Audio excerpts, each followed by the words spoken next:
Well, welcome back to the channel and welcome back to another quick pick prediction video.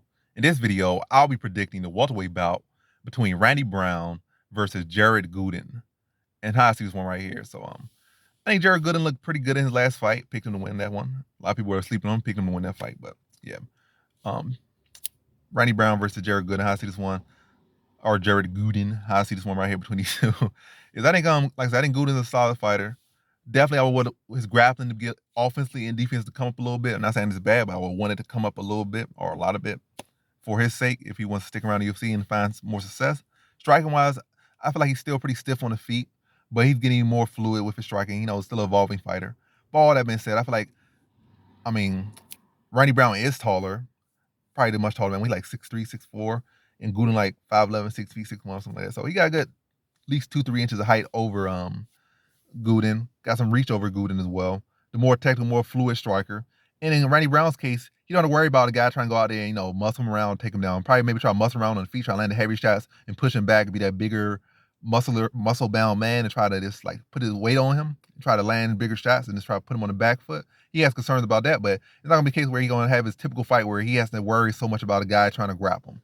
He really just has to worry about a striking matchup. And for Randy Brown, this is a vacation. This man wants to strike. He's been wanting a person who he just has to strike with.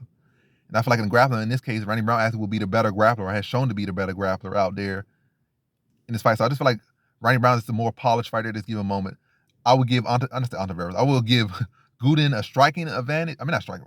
I would give him a power advantage for sure. Maybe a strength advantage. But I can't really rate his strength advantage too much.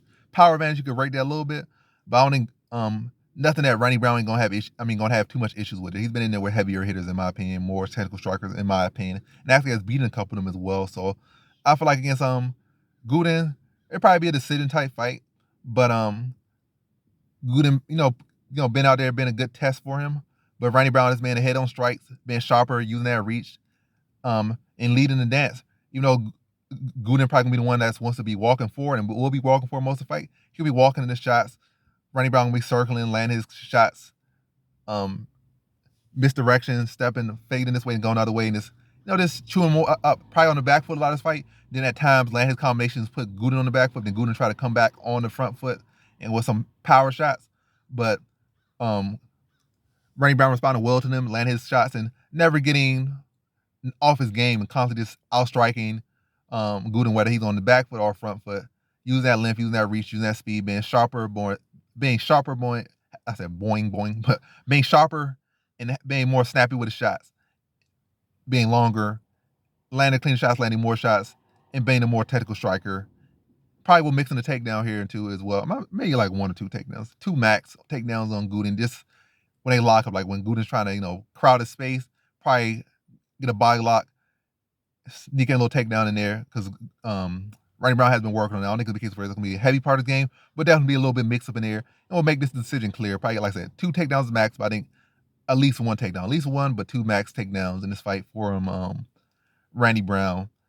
And that's along with the striking success will aid to a pretty clear decision for Randy Brown. So in this fight, I have Randy Brown via decision.